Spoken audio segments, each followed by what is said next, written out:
A very special good morning to all of you. स्वागत है आपका हमारे चैनल स्टडी विद अभिमान में।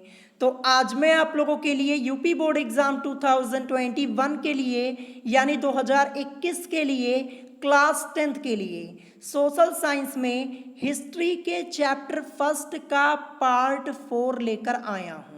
तो चैप्टर का नाम क्या है? चैप्टर का नाम है यूरोप में राष्ट्रवाद का उदय, जिसे हम इंग्लिश में बोलेंगे the rise of nationalism in Europe. और ये आपके इस चैप्टर का पार्ट 4 है। तो इससे पहले मैंने इस चैप्टर का पार्ट 1, पार्ट 2 और पार्ट 3 ऑलरेडी अपलोड कर दिया है। अगर अभी तक आप लोगों ने उन वीडियोस को नहीं देखा है तो मैंने आपको डिस्क्रिप्शन में लिंक दे दी है, आप वहां से जाकर उन वीडियोस को देख सकते हैं।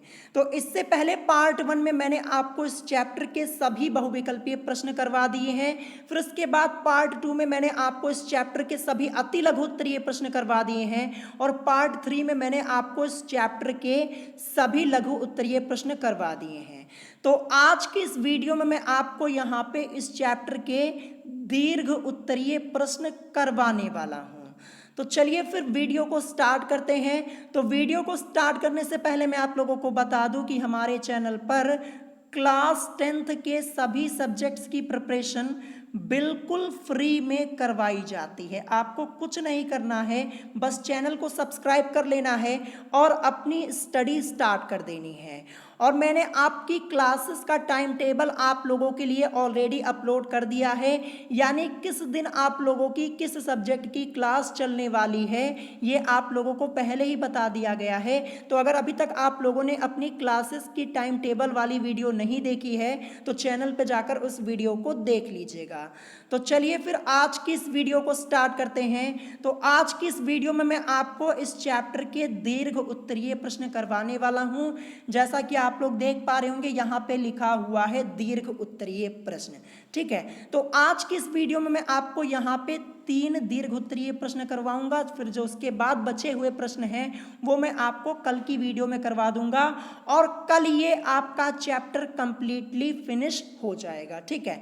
तो चलिए देखते हैं यहाँ पे सबसे पहला प्रश्न क्या दिया है दीर्घ उत्तरीय प्रश्न में। तो जैसा कि आप लोग देख पा रहे होंगे यहाँ पे क्वेश्चन लिखा है कि फ्रांसीसी लोगों के बीच सामूहिक पहचान की भावना पैदा करने के लिए फ्रांसीसी क्रांतिकारियों द्वारा प्रारंभ किए गए उपायों और कार्यों का विश्लेषण कीजिए। और ये क्वेश्चन आपका यूपी बोर्ड एग्जाम 2016 में ऑलरेडी एक बार पूछा जा चुका है, जैसा कि आप लोग देख पा रहे होंगे।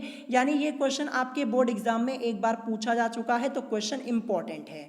तो चलिए देखते हैं इसका आंसर क्या होगा, इसका उत्तर क्या होगा। तो जैसा कि आप लोग देख पा रहे होंगे यहाँ पे लिखा है कि यूरोप में राष्ट्रवाद की पहली स्पष्ट अभिव्यक्ति 1789 ईस्वी में फ्रांसीसी क्रांति के साथ हुई। तो आपको यहाँ पे ये ध्यान रखना, यहाँ से आप लोगों से 1 नंबर में क्वेश्चन पूछा जा सकता है कि फ्रांस की क्रांति कब हुई थी। तो फ्रांस की क्रांति 1789 ईस्वी में हुई थी, ये ध्यान रखिएगा। ये मैंने आपको बहुविकल्पीय में ये प्रश्न करवाया हुआ है। तो यहाँ पे लिखा हुआ है कि यूरोप में राष्ट्रवाद की पहली स्पष्ट अभिव्यक्ति 1789 ईस्वी में फ्रांसीसी क्रांति के साथ हुई। फिर इसके बाद आगे यहाँ पे लिखा है कि 1789 ईस्वी में फ्रांस एक ऐसा राज्य था जिसके संपूर्ण भूभाग पर एक निरंकुश राजा का आधिपत्य था। फ्रांसीसी क्रांति से जो राजनीतिक और संवैधानिक बदलाव हुए उनसे प्रभुसत्ता राजतंत्र से निकलकर फ्रांसीसी नागरिकों के समूह में हस्तांतरित हो गई, ठीक है। फिर इसके बाद यहाँ पे आगे लिखा हुआ है कि क्रांतिकारियों ने घोषणा की कि अब लोगों द्वारा राष्ट्र का गठन होगा और वे ही उसकी नियति तय करेंगे। फ्रांसीसी क्रांतिकारियों ने ऐसे अनेक कदम उठाए जिससे फ्रांसीसी लोगों में एक सामूहिक पहचान की भावना पैदा हो सके, ठीक है। फिर इसके बाद यहाँ पे लिखा हुआ है, जैसे यहाँ पे सबसे पहला पॉइंट फिर लिखा हुआ है कि पितृभूमि और नागरिक जैसे विचारों ने एक संयुक्त समुदाय के विचार पर बल दिया, जिसे एक संविधान के अंतर्गत समान अधिकार प्राप्त थे। तो मैं आपको पहले ही बता देता हूं कि ये आपका दीर्घ उत्तरीय प्रश्न है, तो आंसर इसका थोड़ा बड़ा होगा। जैसा कि आप सब लोग जानते हैं कि दीर्घ उत्तरीय जो प्रश्न होता है आपका, उसका आंसर बड़ा होता है, तो आपको इतना लिखना ही पड़ेगा। ठीक है, तो चलिए देखते हैं आगे यहाँ पे क्या लिखा हुआ है। आगे लिखा हुआ है कि एक नया फ्रांसीसी झंडा तिरंगा चुना गया, जिसने पहले के राजध्वज की जगह ले ली। स्टेट जनरल का चुनाव सक्रिय नागरिकों के समूह द्वारा किया जाने लगा और उसका नाम बदलकर नेशनल असेंबली कर दिया गया। अब देखते हैं नेक्स्ट पॉइंट यहाँ पे क्या लिखा हुआ है। तो नेक्स्ट पॉइंट आपका यहाँ पे लिखा है कि नई स्तुतियां रची गईं, शपथें ली गईं, शहीदों का गुणगान हुआ और यह सब राष्ट्र के नाम पर हुआ। क्या लिखा है कि नई स्तुतियां रची गईं, शपथें ली गईं, शहीदों का गुणगान हुआ और सब राष्ट्र के नाम पर हुआ। फिर इसके बाद यहाँ पे नेक्स्ट पॉइंट लिखा हुआ है जो कि आपका लास्ट पॉइंट है कि एक केंद्रीय प्रशासनिक व्यवस्था लागू की गई, जिसने अपने भूभाग में रहने वाले सभी नागरिकों के लिए एक समान कानून बनाए। तो ये आपका क्वेश्चन नंबर फर्स्ट का आंसर हो जाएगा। जैसा कि आप लोग देख पा रहे होंगे, एक बार मैं फिर से आपको यहाँ पे दिखा दे रहा हूँ। ये आपका रहा क्वेश्चन आपकी स्क्रीन के ऊपर आप लोगों को दिख रहा होगा। तो जितना मैं क्वेश्चन आप लोगों को यहाँ पे करवा रहा हूँ ना, इनको लिख जरूर लीजिएगा, इनका नोट्स बना लीजिएगा और फिर इसको अच्छे से प्रिपेयर कर लीजिएगा। एक बार पढ़ लेंगे वैसे ही आपको अच्छे से याद हो जाएगा। ठीक है, तो आप चाहें तो आप इसका स्क्रीनशॉट ले सकते हैं, नहीं तो चाहे आप इसका नोट्स बना सकते हैं। मैं कहूँगा कि नोट्स जरूर बना लीजिएगा, क्योंकि जब एग्ज़ाम आपका करीब आएगा ना, तब आपको रिवीजन करने में आसानी होगी। तो आप लोग जितना मैं आप लोगों को यहाँ पे क्वेश्चंस करवाता हूँ, उनका नोट्स जरूर बना लिया कीजिए, ये आपके लिए काफ़ी हेल्पफुल होगा। तो ये आपका क्वेश्चन नंबर फर्स्ट हो गया। अब चलिए देखते हैं नेक्स्ट क्वेश्चन नंबर सेकेंड क्या दिया है। तो क्वेश्चन नंबर सेकेंड आप लोगों को अपनी स्क्रीन के ऊपर दिख रहा होगा। तो क्वेश्चन है कि यूरोप में संस्कृति के माध्यम से राष्ट्रवाद का विकास किस प्रकार हुआ, स्पष्ट कीजिए। और ये क्वेश्चन आपका यूपी बोर्ड एग्जाम 2015 यानी 2015 के बोर्ड एग्जाम में ये क्वेश्चन आप लोगों से पूछा जा चुका है। क्वेश्चन क्या है कि यूरोप में संस्कृति के माध्यम से राष्ट्रवाद का विकास किस प्रकार हुआ, स्पष्ट कीजिए। तो चलिए देखते हैं इसका उत्तर क्या हो जाएगा, इसका आंसर क्या हो जाएगा। तो यहाँ पे लिखा हुआ है कि यूरोप में राष्ट्रवाद का विकास केवल युद्धों या क्षेत्रीय विस्तार से नहीं हुआ, बल्कि संस्कृति ने भी इस विकास को विस्तार देने में महत्वपूर्ण भूमिका निभाई, जिसका वर्णन इस प्रकार है। फिर इसके बाद जैसा कि आप देख पा रहे होंगे यहाँ पे एक पॉइंट लिखा हुआ है रूमानीवाद। तो ये आपकी हेडिंग है, ध्यान रखिएगा। ठीक है, ये क्या है, ये हेडिंग है। तो चलिए देखते हैं यहाँ पे क्या लिखा हुआ है रूमानीवाद में। तो यहाँ पे लिखा है कि रूमानीवाद एक ऐसा आंदोलन था जो लोगों में एक खास तरह की भावना का विकास करना चाहता था। रूमानी कलाकार और कवियों ने तर्क एवं विज्ञान के महत्व की आलोचना की और उसकी जगह भावनाओं, अंतर्दृष्टि और रहस्यवाद पर अधिक बल दिया। इनका मत था कि एक साझा संस्कृति को ही राष्ट्र का आधार बनाया जाए। ठीक है, तो ये आपका यहाँ पे पहला पॉइंट हो गया, ये हेडिंग वाइज आपका लिखा हुआ है। ठीक है, तो सबसे पहले आपका यहाँ पे रूमानीवाद दिया है। अब चलिए देखते हैं नेक्स्ट यहाँ पे क्या लिखा है। नेक्स्ट पॉइंट आपका लिखा है राष्ट्रीय भावना। ये भी आपकी हेडिंग है, ध्यान रखिएगा यहाँ पे क्या लिखा है, राष्ट्रीय भावना। तो चलिए देखते हैं यहाँ पे लिखा है क्या हुआ है कि भाषा एवं बोलियां तथा संगीत ने राष्ट्रीय भावना के विकास में महत्वपूर्ण भूमिका निभाई। स्थानीय बोलियों के माध्यम से स्थानीय लोक साहित्य को एकत्र किया गया, जिससे आधुनिक राष्ट्रीय संदेश अधिक लोगों तक पहुंचाया जा सके, जहां अधिकांश लोग निरक्षर थे यानी पढ़े लिखे नहीं थे। ठीक है, निरक्षर का मतलब क्या हो जाएगा, पढ़ा लिखा नहीं हुआ, मतलब जो पढ़े लिखे नहीं होते हैं उनको क्या कहते हैं, निरक्षर ही तो कहेंगे। तो यही यहाँ पे लिखा हुआ है। ठीक है, तो ये यहाँ पे दूसरा पॉइंट आपका। अब देखते हैं नेक्स्ट यहाँ पे क्या दिया है। नेक्स्ट आपका यहाँ पे दिया है कि भाषा एवं लोक साहित्य। ठीक है, ये आपकी नेक्स्ट हेडिंग यहाँ पे दी हुई है। फिर इसके बाद यहाँ पे लिखा है कि भाषा ने भी राष्ट्रीय भावनाओं के विकास में एक महत्वपूर्ण भूमिका निभाई। रूसी कब्जे के बाद पोलिश भाषा का महत्व समाप्त कर दिया गया तथा रूसी भाषा को एक हथियार बनाया गया।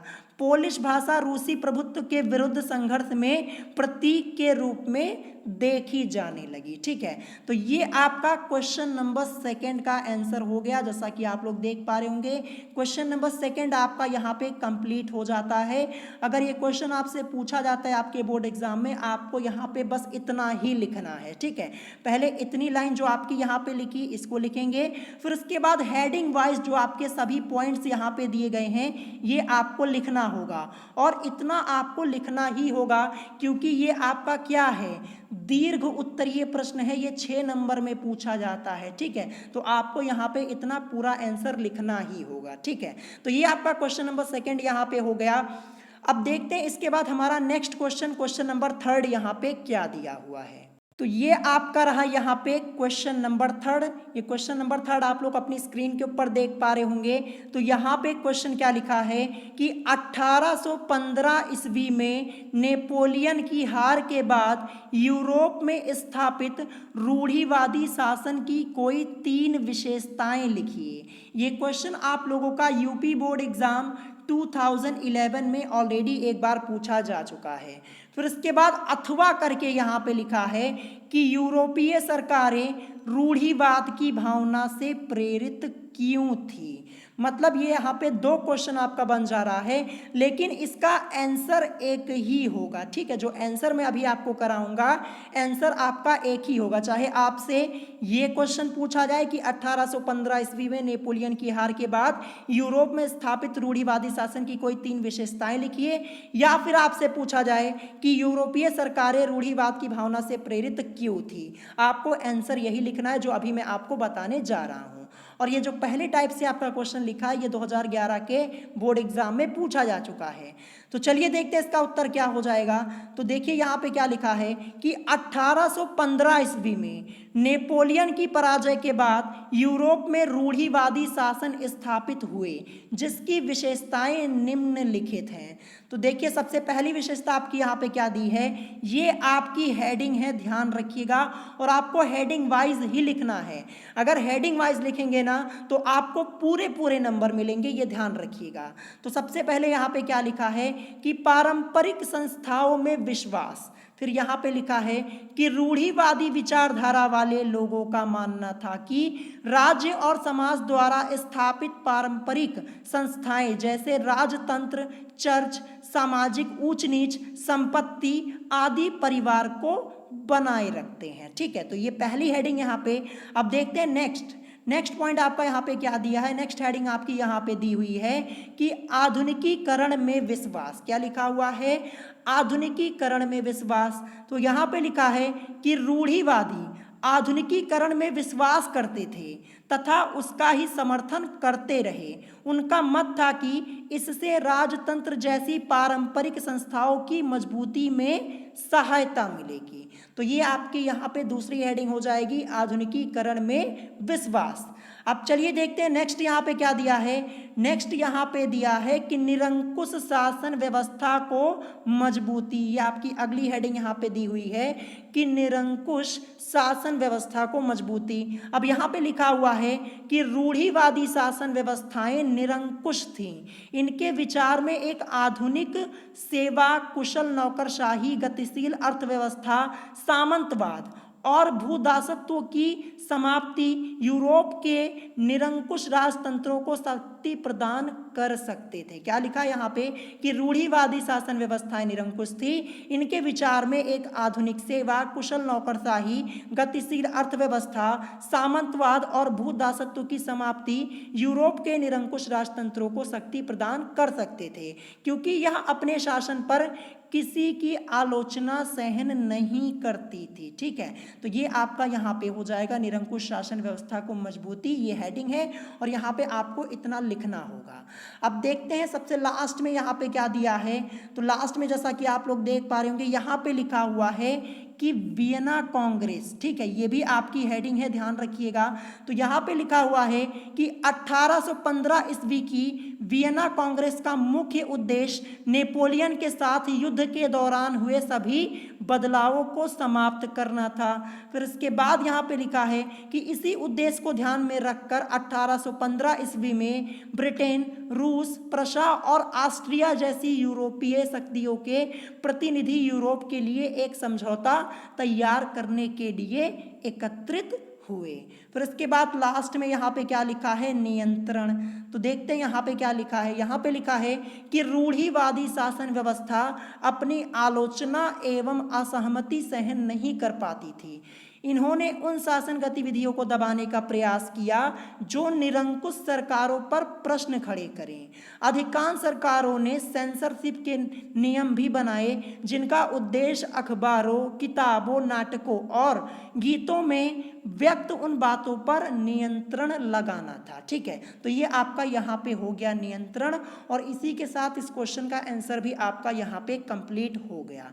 तो जैसा कि आप लोग देख पा रहे होंगे, आंसर आपका यहाँ पे थोड़ा बड़ा दिया हुआ है, लेकिन ये आपका दीर्घ उत्तरीय प्रश्न है, तो आपको यहाँ पे इतना लिखना होगा। ठीक है, आप यहाँ पे जो हेडिंग आपकी दी गई है इसको अच्छे से एक बार पढ़ लीजिएगा, और जो यहाँ पे लिखा हुआ है इसको एक बार ध्यान से पढ़ लेंगे तो बड़े आसानी से आप लोग इस क्वेश्चन के आंसर को लिख पाएंगे। ठीक है, लेकिन खासकर जो आपकी हेडिंग दी गई है इसमें आप गलती ना करें। ठीक है, अगर आप लोग हेडिंग सही लिख देते हैं और बीच में आपसे थोड़ा यहाँ पे गलती भी हो जाती है तो उससे कोई फर्क नहीं पड़ेगा, आपको पूरा नंबर मिल जाएगा। ठीक है, तो यहाँ पे आज की इस वीडियो में मैंने आपको इस चैप्टर के 3 दीर्घ उत्तरीय प्रश्न करवा दिए हैं। जो बचे हुए प्रश्न हैं वो मैं आपको कल करवा दूंगा, और कल आपका ये चैप्टर जो है ये कंप्लीटली फिनिश हो जाएगा। ठीक है, तो अगर आज की इस वीडियो में आप लोगों को कोई बात नहीं समझ में आई हो तो आप मुझसे कमेंट करके पूछ सकते हैं, और अगर आज की वीडियो आप लोगों को पसंद आई हो तो वीडियो को लाइक करना मत भूलिएगा, और साथ ही साथ हमारे चैनल स्टडी विद अभिमान को सब्सक्राइब करना मत भूलिएगा। तो आज की वीडियो में इतना ही, मिलेंगे नेक्स्ट वीडियो में। Thanks for watching.